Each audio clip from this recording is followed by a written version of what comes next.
Hello guys, അപ്പോൾ ഇന്നത്തെ എൻ്റെ പരിപാടി എന്ന് പറഞ്ഞാൽ എനിക്ക് ജ്യോതികാജയെ സർപ്രൈസ് ചെയ്യണം. ജ്യോതികാജയെ സർപ്രൈസ് ചെയ്യുന്ന പറഞ്ഞാൽ ആക്ച്വലി ഞാൻ ഇതുവരെ ചെയ്തിട്ടില്ല. ജ്യോതികാജയാണെന്നുണ്ടെങ്കിൽ എന്നെ കുറെ തവണ ചെയ്തിപ്പിച്ചിട്ടുമുണ്ട്, അല്ല എന്നെ കുറെ തവണ സർപ്രൈസ് ആക്കിയിട്ടുമുണ്ട്. അപ്പം ഞാൻ ഇതുവരെ ജ്യോതികാജയെ ഒരു രീതിയിലും സർപ്രൈസ് ചെയ്തിട്ടില്ല എന്നാണ് എൻ്റെ വിശ്വാസം.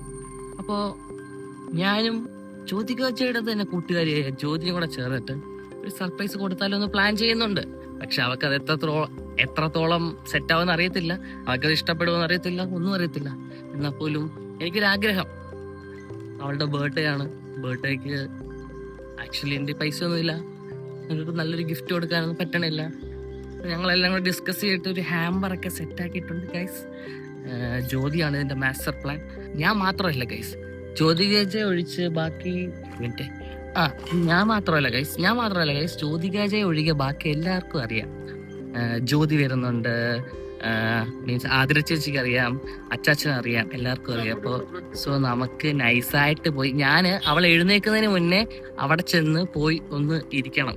ജ്യോതിയൊക്കെ ഒന്ന് നൈസായിട്ട് അവളെ വിളിച്ചിട്ട് നമുക്ക് കാണിക്കാം. ചീറ്റുകാരിക്കും നോക്കാം. ജ്യോതികാജയുടെ അടുക്ക വന്നു.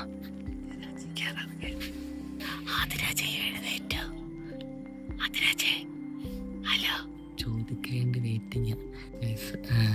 ഞാനും ജ്യോതിയും കൂടെ 18-ാം തീയതി മുതൽ പ്ലാൻ ചെയ്തുകൊണ്ടിരുന്നതാണ്. പക്ഷെ 18-ാം തീയതി ഒന്നും നടക്കുന്നില്ല. മാത്രമല്ല ജ്യോതി വരാനായിട്ട് പ്ലാൻ ചെയ്തു, പക്ഷെ ജ്യോതിയോട് ഇപ്പോഴേ വരണ്ടെന്ന് ജ്യോതികാജ പറഞ്ഞു. അതാണ് മൊത്തത്തിൽ പ്രശ്നമായത്. സോ എൻ്റെ പ്ലാനിങ് ഒക്കെ മൊത്തത്തിൽ കുളമായത് അങ്ങനെയൊക്കെ. അത് കഴിഞ്ഞ് 20-ാം തീയതി ആയപ്പോഴത്തേക്കും ജ്യോതികാജ എൻ്റെ പോയി എനിക്കൊരു ഗിഫ്റ്റ് ആയിട്ട് ഒന്നും തന്നില്ല. അങ്ങനെയാണ് എനിക്ക് വേണ്ടി എഫേർട്ടൊന്നും എടുത്തിട്ടില്ല.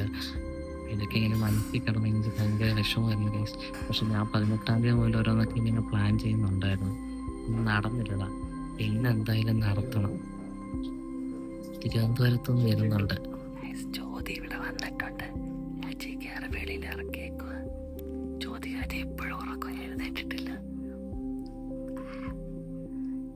വണ്ടിയുടെ സൗണ്ട് കണക്കിട്ട് എഴുന്നേറ്റ് വന്ന സെറ്റ് കഴിഞ്ഞെല്ലാം കഴിഞ്ഞ് ഞങ്ങൾക്ക് ഇനി താഴെ വന്നിട്ട് അല്ല ഇവിടെ വന്നിട്ട് വേണം ഹാമ്പറൊക്കെ ഒന്നുകൂടെ ചെക്ക് ചെയ്ത് എടുക്കുകയൊക്കെ വേണം. അപ്പം അതിനുള്ള സമയം കിട്ടുമോ നോക്കണം. സെറ്റായാൽ മതിയായിരുന്നു. ഇതാണ് കേസ്, എങ്ങനെയുണ്ട് കേസ്? അടിപൊളി കൊള്ളടി. കൊള്ളാം കേസ്, കൊള്ളാം. എല്ലാവരും പ്ലാനിങ് കൊള്ളാം കേസ്, എനിക്ക് ഇഷ്ടപ്പെട്ടു.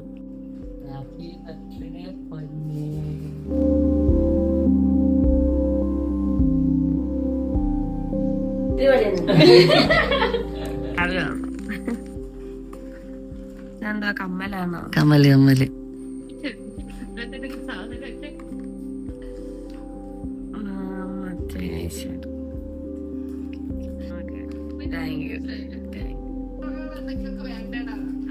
എന്റെ 100th ബർത്ത്ഡേ.